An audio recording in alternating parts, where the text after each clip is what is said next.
আমি বেশ কয়েকদিন পরে আবার সশরীরে আপনাদের সামনে উপস্থিত হয়েছি। তবে এর মধ্যে আমরা বিবৃতি দিয়ে আমাদের যে বক্তব্য, সেই বক্তব্যগুলো আপনাদের মাধ্যমে দিয়ে আমরা দেশের জনগণের কাছে পৌঁছানোর চেষ্টা করেছি। আজকে যে বিষয়গুলো নিয়ে আমি নিয়ে এসেছি, আপনারা আমি চেষ্টা করব একটু পয়েন্টসগুলো নিয়ে কথা বলতে। আর যে লিখিত যে বক্তব্যটা আছে সেটা আপনার কাছে পৌঁছে লাগবে। তার আমি পুরোটা আপনার ওইভাবে লিখিত বক্তব্য পাঠ না করে আমি আপনাদের সামনে ওই পয়েন্টসগুলো নিয়ে কথা বলতে চাই। আপনি জানেন যে গতকালও রাজধানী ঢাকা সহ দেশের বিভিন্ন স্থানে শিক্ষার্থীদের বিক্ষোভে পুলিশ সহ আইন শৃঙ্খলা বাহিনীর হামলা, লাঠিচার্জ, গ্রেফতার, নির্যাতন চলেছে।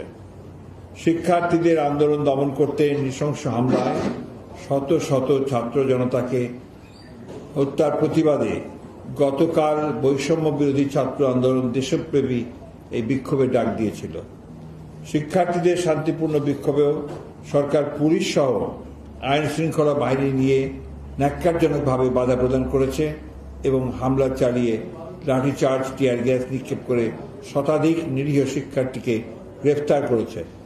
বিভিন্ন স্থানে শিক্ষার্থীদের একত্রিত হতে দেয়নি আইন শৃঙ্খলা বাহিনীর সদস্যরা, ক্ষমতাসীন দলের ক্যাডাররা।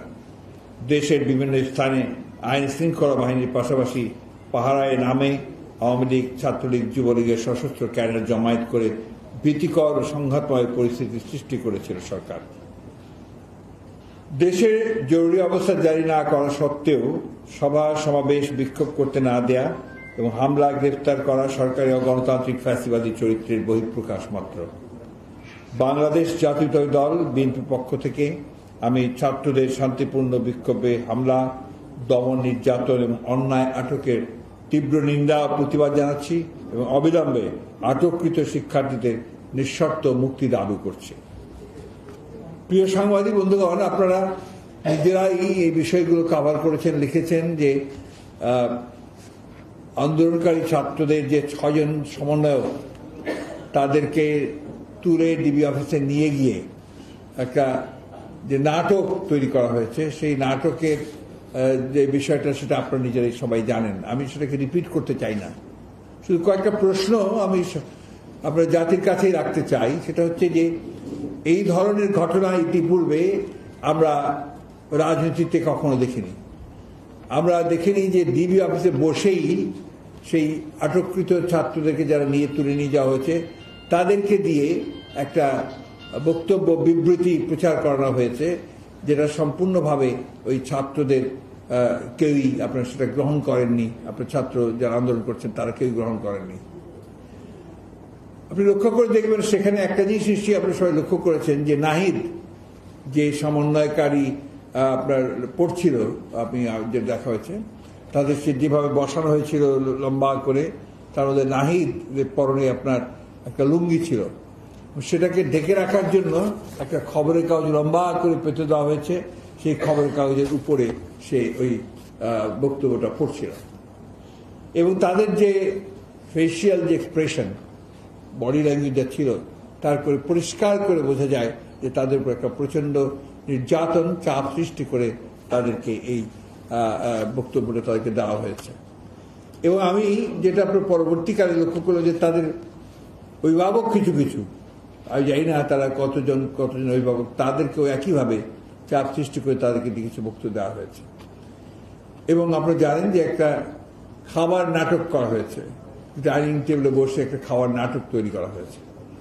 এটা আপনার ডিবি অফিসের অবশ্য একটা নামই হয়ে গেছে, আপনার ভাতের হোটেল হিসেবে একটা নাম হয়ে গেছে।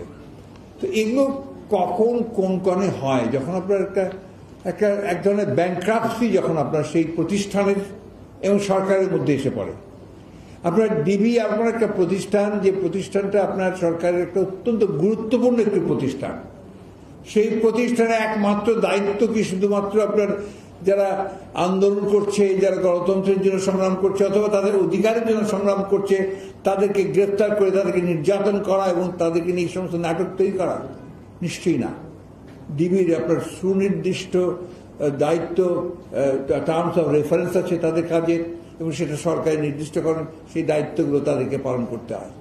এখানে এই ধরনের একটা নাটক, একটা তামাশা তৈরি করে তারা গোটা জাতিকে, আমি মনে করি যে গোটা জাতিকেই তারা ছোট করেছে, একটা মস্করা সৃষ্টি করেছে। এবং যার শেষ পর্যন্ত হাইকোর্টের যে মন্তব্য, সেই মন্তব্য আপনারা শুনেছেন। হাইকোর্টে খুব পরিষ্কার করে মন্তব্য হচ্ছে যে এটা একটা জাতির সঙ্গে মস্করা করা হয়েছে। এরপরে তো আর কিছু থাকা উচিত নয়। এটাই খুবই পরিষ্কার বোঝা যায় যে আজকে এই ছাত্রদের নেতৃত্বকে আপনারা এইভাবে প্রতিপন্ন করার জন্য এবং তাদের যে মিথ্যা প্রচারণা চালিয়ে আন্দোলনকে দমিয়ে রাখার জন্য এই ধরনের একটা অসৎ একটা উপায় তারা অবলম্বন করেছে। আমি যে কথাটা আপনাদের প্রথম দিনে বলেছিলাম যে এই গোটা ইস্যুটাকে সরকার যদি তার সদিচ্ছা থাকতো, রাজনৈতিক উদ্দেশ্য থাকতো, তাহলে খুব অল্প সময় 2 দিনের মধ্যে তারা ইস্যুটাকে সমাধান করতে পারত। যেহেতু সরকারের সত্যি কথা বলতে গিয়ে রাজনৈতিক দলের কোনো প্রতিনিধিত্ব নাই। আপনার সবাই তো বলে যেটা আওয়ামী লীগের সরকার। আমি তো আওয়ামী লীগ খুঁজে পাই না এখানে। আমি যেটা বারবার আপনাদেরকে এর আগেও বলেছি যে এটা মূলত একটা আপনার এখন পুরোপুরিভাবে একটা অদৃশ্য একটা শক্তি, যে শক্তি এই দেশকে পরিচালনা করার চেষ্টা করছে, সেই শক্তির একটা সরকার। এবং আপনি দেখুন যে যেখানে এই সমস্ত বাহিনীর প্রধানরা তারা যে ভাষায় প্রকাশ্যে কথা বলে, মনে হয় না যে কোনো রাজনৈতিক নেতৃত্ব এই দেশে রয়েছে বা তাদের এই নেতৃত্ব এই দেশে রয়েছে। সুতরাং আমরা মনে করি যে এই দেশে প্রকৃতপক্ষে আওয়ামী লীগের কোনো সরকার এখানে নেই। এখানে যে সরকারটা আছে সেটা হচ্ছে পুরোপুরিভাবে আপনার সেই আপনার যারা আপনার দেশকে নিয়ন্ত্রণ করছে এবং দেশে একটা অরাজনৈতিক একটা সরকার পরিচালনা করছে, তাদেরই সরকার এটা পরিচালিত হচ্ছে। আপনারা দেখছেন, লক্ষ্য করেছেন যে এই কার্যালয়ে ইতিপূর্বে এই ধরনের আপনার নাটক মঞ্চস্থ হয়েছিল। আমাদেরই নেতা, আমাদের গয়েশ্বর বাবুকে তারা এইভাবে মেলাইন করার চেষ্টা করেছিল। সেদিন আমি বলেছিলাম যে গয়েশ্বর বাবুকে আপনার পরীক্ষা দেওয়ার জন্য নতুন করে কোনো পরীক্ষা দেওয়ার দরকার নেই। তার যে সুবিশাল রাজনৈতিক যে অতীত কর্মকাণ্ড এবং গণতন্ত্রের জন্য তার যে নেতৃত্ব, এটা তার সারা জীবনের যেটা তিনি প্রমাণ করেছেন, এটার জন্যই আপনার অনেকেই সেই সময় বিভিন্ন রকম প্রশ্ন তুলছিল। তার জন্য দরকার নেই, তিনি একজন প্রতিষ্ঠিত গণতান্ত্রিক সংগ্রামের একজন নেতা, এ ব্যাপারে কোনো সন্দেহ নেই। প্রিয় সাংবাদিক বন্ধুগণ, আমরা এই কথাগুলো বারবার বলার চেষ্টা করেছি যে আজকে দুর্ভাগ্যজনকভাবে হলো সত্য যে সরকারি যে প্রতিষ্ঠানগুলো আছে, এই প্রতিষ্ঠানদের বিশেষ করে আইন শৃঙ্খলা সঙ্গে যারা জড়িত, আইন শৃঙ্খলা বাহিনীর সঙ্গে জড়িত, তাদের কিছু নেতার কর্মকর্তার মধ্যে একটা বাড়তি একটা আপনার উদ্যোগ দেখা যায় যে আপনার যে কোনোই হোক বিরোধী মত পথকে তাদেরকে দমন করতে হবে, বিরোধী পক্ষকে কোনো মতেই আপনার এখানে তাদের যেটা ন্যায্য অধিকার যে আপনার সভা করা, সমাবেশ করা, মিছিল করা, সেই অধিকারগুলো তাদেরকে বঞ্চিত করতে হবে। যে কারণে আপনি আজকে দেখবেন যে কোনো সভা মিছিল কেউ যদি সে পালন করতে যায়, তাহলে সেখানে তারা কিন্তু সেই বাধা প্রয়োগ করতে থাকে। আজকে একটা ঘোষণা দেওয়া হয়েছে পুলিশের পক্ষ থেকে যে আওয়ামী লীগের অফিস এবং বিএনপির অফিস থেকে ব্যতীত অন্য কোথাও কোনো সভা সমাবেশ করা যাবে না। এটা কোন ধরনের একটা আপনার আদেশ হতে পারে? তারা কি কোনো 144 ডিক্লেয়ার করেছে সারা ঢাকা শহরে? করেনি। হ্যাঁ, ঢাকা শহরে আপনার একটা আছে যে ডিএমপির একটা অধিকার আছে, একটা আইন আছে যে ডিএমপির অনুমতি নিতে হয়। তো যদি তারা কেউ অনুমতি নিয়ে করতে চায়, তারও কি তারা সেখানে দেবে না? আজকে যে জিনিসটা দাঁড়িয়েছে যে আজকে ছাত্রদেরকে এই যে অত্যাচার, নির্যাতন, নিপীড়ন, অ্যারেস্ট করা হচ্ছে, এটার মধ্যে একমাত্র কারণ হচ্ছে যে গণতান্ত্রিক স্পেসটা তাদের নিয়ে নেওয়া হয়েছে। এটা কিন্তু আমাদের অবশ্যই মনে রাখতে যে একটা স্পেস, একটা প্রতিবাদ করবার জন্য যে স্পেস, সেই স্পেসটা নিয়ে নেওয়া হয়েছে। এটা তারা দীর্ঘকাল ধরে 14, 15 বছর, 16 বছর ধরে তারা এই কাজটি করে চলেছে। আমরা সেই জন্যই বারবার করে অনেকবারই বলেছি যে আইন শৃঙ্খলা রক্ষা বাহিনীর উচিত হবে প্রজাতন্ত্রের কর্মকর্তা কর্মচারী হিসেবে কাজ করা। তাদের শুধুমাত্র কোনো দল বা ব্যক্তির নির্দেশে চলার কোনো সেটার কোনো বিধান আমরা বাংলাদেশের সংবিধানেও দেখিনি, বাংলাদেশের কোথাও আমরা সেটা পাইনি। আমরা সবসময় যে কথা বলার চেষ্টা করেছি যে আইনের শাসন প্রতিষ্ঠা করুন। আইনের শাসন মানে আপনি যা খুশি তাই করার অধিকার নয়। আইনের শাসন মনে হচ্ছে আপনাকে সংবিধানে যা আছে এবং সেই বিষয়গুলোকে নিয়েই আপনাকে সামনের দিকে যেতে হবে। প্রিয় সাংবাদিক বন্ধুগণ, আরেকটা বিষয় গতকাল আমি আমার বিবৃতির মধ্যে বলেছি, একটা ভয়াবহ কাণ্ড ঘটছে, যেটা অতীতে আমরা সেইভাবে দেখেছি কিন্তু এইভাবে দেখিনি। রিমান্ডে অমানবিক নির্যাতন করা হচ্ছে রাজনৈতিক নেতাদেরকে। আমরা বলেছি ডাকসুর ভিপি নুরুল, তাকে যেভাবে আটক করার পরে রিমান্ডে নিয়ে তাকে যে নির্যাতন করা হয়েছে, যে সে দাঁড়াতে পারছে না, দুইজনের উপর ভর করে সে দাঁড়াতে পারছে না। আমাদের সাবেক ছাত্র নেতা এবং আপনার যুব নেতা সুলতান সালাউদ্দিন টুকু, আমাদের প্রচার সম্পাদক, তাকে নির্মমভাবে অত্যাচার নির্যাতন করা হয়েছে। আমাদের ঢাকা মহানগরের আপনার উত্তরের সদস্য সচিব আমিনুল ইসলাম, আমাদের দক্ষিণের আহ্বায়ক আমাদের রফিকুল ইসলাম মজনু, তাকে শারীরিকভাবে নির্যাতন করা হয়েছে। এরকম আপনার আমাদের নেতৃস্থানীয়দের কথা বললাম, অনেককেই ভাবে শারীরিকভাবে নির্যাতন করা হয়েছে। এবং নিচের ছেলেপেলের কথা, যাকে ধরেছে তাকে নিয়ে গিয়ে তারা নির্যাতন করেছে। ছাত্র দলের যাদেরকে অ্যারেস্ট করেছে তাদের সম্পর্কে আমি শুনেছি যে কোনো কথা নেই, প্রথমে প্রচন্ড নির্যাতন। নাহিদের নিশ্চয়ই আপনারা ছবি দেখেছেন ছাত্র নেতাদের, যে তার সমস্ত শরীরে আঘাতের চিহ্ন, বিশেষ করে তার আপনার থাই, যেটা সেই থায়ের মধ্যে সমস্ত শরীর লাল এবং কালো হয়ে আছে। এটা কারণটা একটাই, যে তাকে নির্মমভাবে অত্যাচার করা হয়েছে।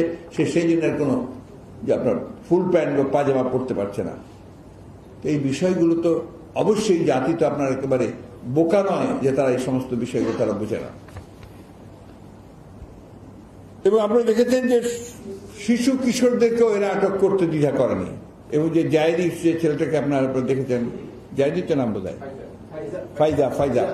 ফাইজা কিশোর ফাইয়াজ, তাকে এখন বাধ্য হয়েছে আপনার এখন আবার ওই যে আপনার কিশোর যে সংশোধনাগারে পাঠাতে বাধ্য হয়েছে। অথচ সে একটা কিশোর, তাকে আটক করারই বা কি দরকার ছিল, আবার এই নাটকটা করারই বা কি দরকার, তার রিমান্ডেরও একটা নির্দেশ দেওয়া হয়েছে।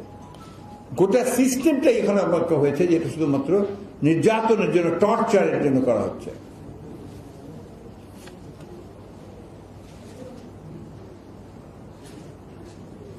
আপনারা দেখেন, হাসপাতাল থেকে পর্যন্ত তুলে নিয়ে যাওয়া হয়েছে। এটা অতীতে আমরা কখনো দেখিনি। আমাদের জহিরুদ্দিন ইসলাম স্বপন, তাকে হাসপাতাল থেকে নিয়ে যাওয়া হয়েছে যখন তিনি কেবিনের মধ্যে চিকিৎসাধীন অবস্থায়, তাকে হাসপাতাল থেকে তুলে, যেটা আমরা অতীতে কখনো দেখিনি। এমনকি আপনার যে আমাদের আন্দোলনকারী ছাত্র নেতারা, তাদেরকেও কিন্তু হাসপাতাল থেকে তুলে নিয়ে যাওয়া হয়েছে।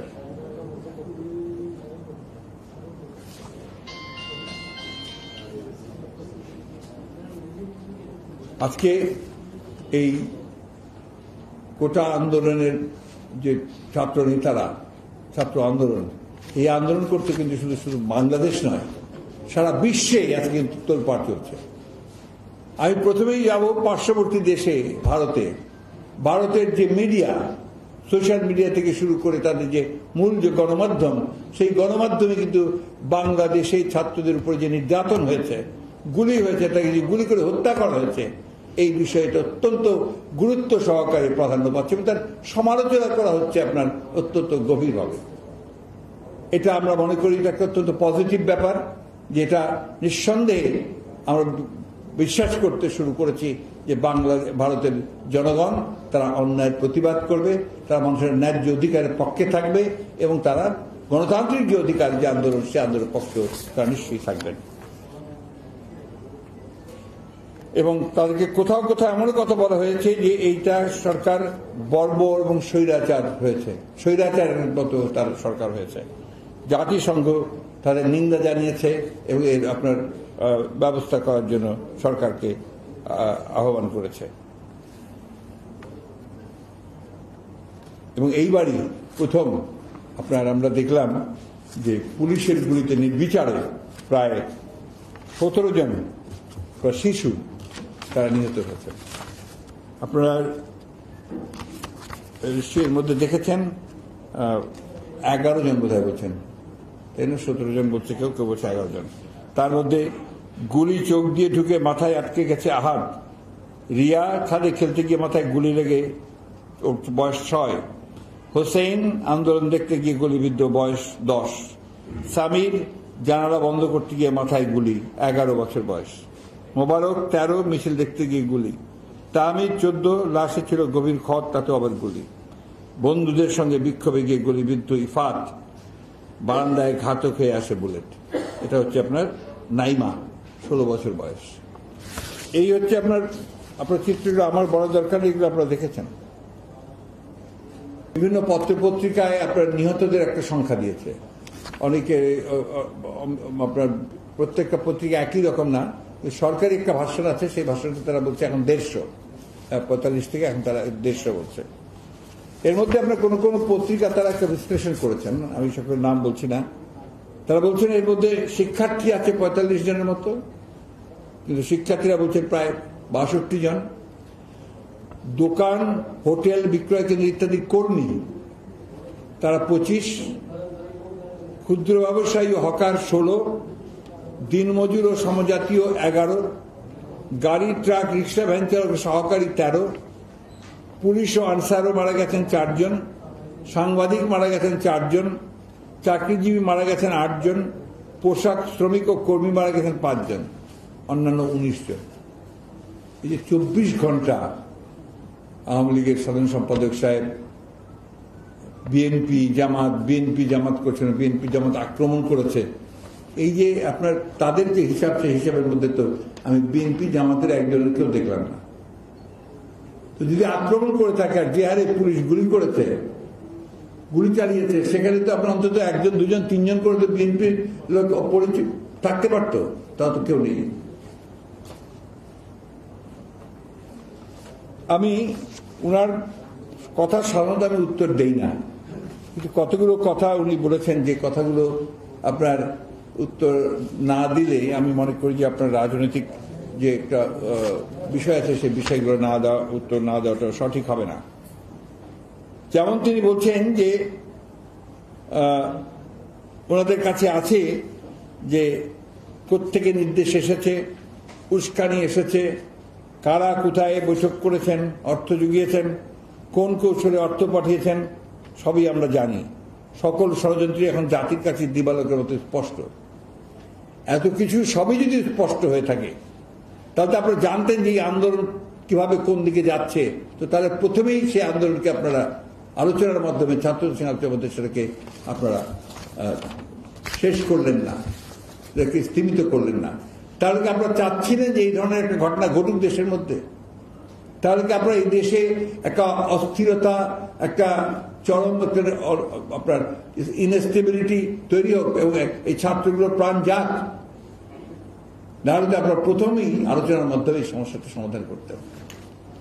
আমরা কেউ ভুলিনি, এদেশের মানুষ অত সহজে ভুলে না, যে এই আন্দোলন শুরু হওয়ার পরে আপনারা যে ভাষায় এই আন্দোলনকারীদেরকে তিরস্কার করেছেন এবং তাদের বিরুদ্ধে কথা বলেছেন। প্রথম থেকে তাদেরকে বলেছেন যে এখানে তৃতীয় শক্তির আবির্ভাব হয়েছে এবং তারা জামাত শিবিরের উস্কানিতে এইসব আন্দোলন করছে, বিএনপি জামাতের উস্কানিতে করছে, এবং সব শেষে আপনারা এটাও বলেছেন যে তারা বাইরের শক্তি ইঙ্গিতে এই সমস্ত করছে। এবং তারপরে কি করেছেন, যখন ছাত্ররা বারবার বলেছে যে আপনারা কথা বলতে চাই, তখন আপনারা প্রথমে ছাত্রলীগকে ওদের বিরুদ্ধে লেলিয়ে দিয়েছেন, তারপরে পুলিশ নিয়ে, আইনশৃঙ্খলা বাহিনী নিয়ে হলের মধ্যে ঢুকে তাণ্ডব সৃষ্টি করেছেন এবং সেখানে আপনারা অনেককে হত্যা করেছেন। এই উত্তরগুলো কে দেবে? তারপরে তো ছাত্ররা রাস্তায় নেমেছে, তারপরে তো আপনার ছাত্রদের তখন আপনারা এইভাবে গুলি করে হত্যা করেছেন। আর আমাদের কথা বলছেন, আমরা তো যে ছাত্ররা নিহত হওয়ার পরে, শহীদ হওয়ার পরে আমরা তাদের গায়েবী জানাজা প্রোগ্রাম একটা দিয়েছিলাম আপনার আমাদের বাইতুল মোকাররমে, এবং সেখানে আপনারা আমাদেরকে ঠিক মতো দাঁড়াতে দেননি, গায়েবানা জানাজা আমাদেরকে ঠিক মতো পড়তে দেননি। তারপরে আমরা একটা সমাবেশ ডেকেছিলাম প্রেস ক্লাবের সামনে, সেই সমাবেশে আপনারা আমাদেরকে করতে দেননি। আমরা গুলি করে, টিয়ার গ্যাস ছুড়ে, সাউন্ড গ্রেনেড মেরে, এমনকি হেলিকপ্টার দিয়ে, 7টা হেলিকপ্টার দিয়েছিলেন সেদিন, দিয়ে আপনারা সেই সমাবেশকে আপনারা পণ্ড করেছেন। তারপরে তো আপনার গণগ্রেফতার শুরু করেছেন, প্রতিদিন ব্লক রেড দিচ্ছেন, ব্লক রেড দিয়ে আপনারা সমস্ত আমাদের তৃণমূল পর্যায়ের নেতা কর্মীদেরকে আপনারা তুলে নিয়ে আসছেন এবং সেইখানে আপনার সাধারণ নিরীহ মানুষকে আপনারা তুলে নিয়ে আসছেন। এবং এখন পর্যন্ত আমি যেটা দেখলাম যে আপনার এটা ঢাকা শহরেই প্রায় 9,000 ছাড়িয়ে গেছে। এই ব্লক রেডে অ্যারেস্টের পরিমাণ সরকারি হিসাবগুলো আপনাদের হিসাব মতে প্রায় 9,000 ছাড়িয়ে গেছে। মানে আমার প্রশ্ন হচ্ছে যে এই যে আপনার ব্লক রেড দিয়ে আপনারা ধরছেন, গ্রেপ্তার করছেন, সাধারণ মানুষকে গ্রেপ্তার করছেন, এটার উদ্দেশ্যটা কি? উদ্দেশ্য একটাই, যে আপনারা আবার সেই আগের মতোই একটা ফিয়ার ফোবিয়া তৈরি করতে চাইছেন, একটা ত্রাসের রাজত্ব সৃষ্টি করতে চাইছেন এবং সমস্ত রাজনৈতিক কর্মীদেরকে রাজনীতি থেকে দূরে সরাবার কাজ করছেন। আমার একটা অভিযোগ আমি বরাবরই বলে এসেছি, আমার একটা ধারণা যে আওয়ামী লীগ যে কাজটি করছে, যেটা আওয়ামী লীগের কাছ থেকে আমরা আশা করি একটা রাজনৈতিক দল হিসেবে, সত্যি তারা বাংলাদেশকে একটা পুরোপুরি রাজনীতি বিবর্তিত একটা দেশে পরিণত করতে চায়, ডিপলিটিসাইজ করতে চায়। তারই অংশ হিসেবে তারা আজকে সমস্ত ঘটনাগুলো ঘটাচ্ছে। আর আমি আগেও বলেছি যে তাদের লক্ষ্য একটা, তারা এই দেশকে আবারও সে আগের মতো সমস্ত দলকে নিষিদ্ধ করে দিয়ে তারা একদলীয় শাসন ব্যবস্থা বাকশালের মতো একটা প্রতিষ্ঠা করতে চায়। সেটাই হচ্ছে তাদের মূল লক্ষ্য। প্রিয় সাংবাদিক বন্ধুগণ, আমি বক্তব্য দীর্ঘ করব না, আমি একবারে শেষ করে ফেলবো। এখন আপনারা আমার চেয়ে অনেক বেশি জানেন, সুতরাং ঘটনা বা বক্তব্য এগুলো নিয়ে আমি কথা বলতে চাই না। তো একটা কথা আমি যেটা সবসময় জোর গলায় বলতে চাই, সেটা হচ্ছে বাংলাদেশে জনগণের আন্দোলনকে কেউ কোনোদিন রুখে দিতে পারেনি। বিশেষ করে ছাত্রদের যে ন্যায়সম্মত আন্দোলন, সেই ন্যায় আন্দোলনকে কেউ কখনোই পরাজিত করতে পারেনি। 52তে ভাষা আন্দোলনের মধ্য দিয়ে ভাষা অর্জন করা হয়েছে। এরপরে আপনারা জানেন 62তে 64তে শিক্ষা কমিশনের বিরুদ্ধে যে আন্দোলন হচ্ছে সেখানেও সফল হয়েছে। ছাত্ররা যখন আন্দোলন শুরু করে সে আন্দোলন সহজে দমন করা যায় না। আর এবারকার আমি একটা ধন্যবাদ জানাতে চাই নিউ জেনারেশনকে, নতুন প্রজন্মকে। যে এই নতুন প্রজন্ম, আমি অনেকবার বলেছি যে কোথায় তরুণ, আপনাদেরকে বলেছি, সেই আমি জনসভাতেও বলেছি যে কোথায় যুবক, কোথায় তরুণ, তার দেশকে রক্ষার জন্য তাদেরকে বেরিয়ে আসতে হবে। আমাকে হ্যাটস অফ টু দেম, আমার স্যালুট আমি জানাই তাদেরকে, যে তারা আজকে তাদের অধিকার রক্ষার জন্য তারা বেরিয়ে এসেছে এবং সেই অধিকার রক্ষার জন্য তারা রাস্তায় নেমেছে, প্রাণ দিয়েছে, জীবন দিয়েছে। এই প্রাণ দেওয়ার, জীবন দেওয়ার কখনো ব্যর্থ হতে পারে না। আবার বলতে হয় যে বীরের যে রক্তস্রোত, বাইরে অশ্রুধারা, এটা কখনো হারিয়ে যায় না, কখনো হারিয়ে যায় না। আমি